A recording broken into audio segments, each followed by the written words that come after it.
Next question, question number 22 है student. Old furniture sold for ₹5,000 has been credit to sales account. Old furniture sold किया 500 का और credit कर दिया है सेल्स अकाउंट में। इट मीन्स आपने जब ओल्ड फर्नीचर को सेल करते हैं तो एंट्री क्या होती है, कैश टू ओल्ड फर्नीचर, ठीक है, लेकिन क्रेडिट कर दिया सेल्स अकाउंट को, तो सेल्स अकाउंट आपका क्रेडिट एक्सेस हो गया, तो उसे क्या करेंगे आप, डेबिट में लेके आएंगे, sales to furniture, sales account debit to furniture, या ओल्ड फर्नीचर भी आप स्टूडेंट लिख सकते हैं, ठीक है। सेल्स अकाउंट डेबिट टू फर्नीचर, अमाउंट कितना हो जाएगा आपका 500।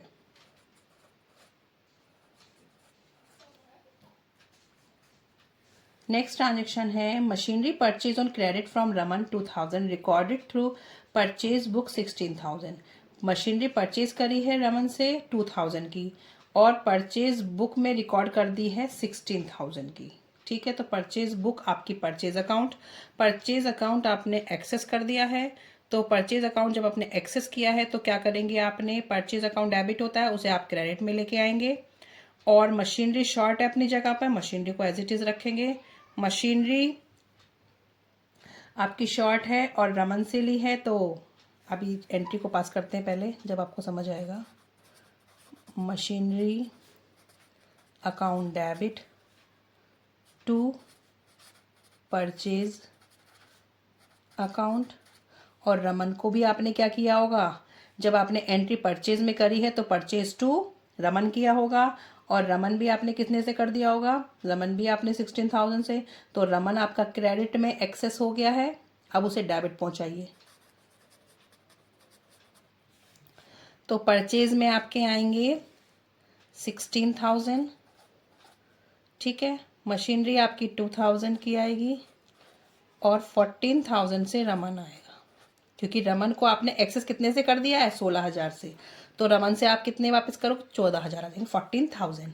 समझ आई ट्रांजेक्शन। वो कह रहा है मशीनरी परचेज करी क्रेडिट पे, तो एंट्री बनती मशीनरी टू रमन, लेकिन परचेज बुक में दिखाया, परचेज बुक का ट्रांसफर होता है परचेज अकाउंट में, तो एंट्री किस तरीके से पास करी होगी, परचेज टू रमन, ठीक है। 16,000 तो रमन को आपने 16,000 से एक्सेस कर दिया, purchase debit excess to be credited, credit excess to be debited 14,000, difference ले लेंगे, और मशीनरी आपकी शॉर्ट चल रही है 2,000 की जो आपने खरीदी थी, ठीक है। अच्छी ट्रांजेक्शन है ये। Cash receive from Rajat 5,000 posted to the debit of Bhagat 6,000। Cash receive हुआ है रजत से 5,000 का, लेकिन डेबिट कर दिया भगत को 6,000 से, ठीक है। अब गड़बड़ किस में हो रही है, ये रजत से रिसीव हुआ, भगत को डेबिट कर दिया है, पोस्ट जो आपने पोस्ट किया है वहां पे गड़बड़ है, तो भगत आपका किस में जा रहा है, भगत एक्सेस जा रहा है, लेकिन डेबिट साइड से।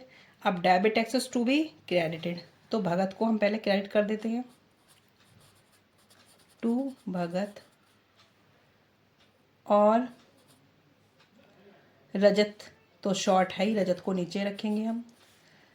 भगत में कितना आ जाएगा आपका 6,000, और यहाँ आ जाएगा 5,000, ऊपर आ जाएगा अब आपका सस्पेंस अकाउंट,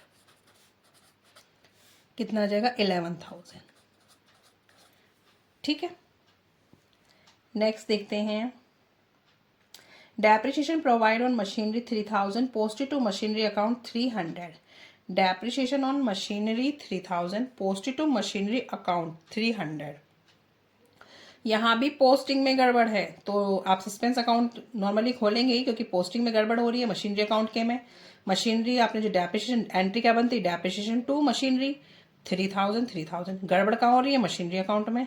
तो आपका मशीनरी अकाउंट 3,000 का था, पोस्ट करा 300, तो मशीनरी अकाउंट तो शॉर्ट है ही, तो शॉर्ट जगह तो शॉर्ट पे रखेंगे आप उसे, टू मशीनरी, ये शॉर्ट है ना अपनी जगह पे, तो शॉर्ट रखेंगे, ऊपर आप क्या खोल देंगे, सस्पेंस अकाउंट, क्योंकि पोस्टिंग में गड़बड़ है। पोस्टिंग में गड़बड़ का मतलब है कि उसी एक अकाउंट में पर्टिकुलर गड़बड़ बताई जा रही है, तो आपको बस वही देखना है। तो suspense account debit to machinery account, amount आ जाएगा 2,700,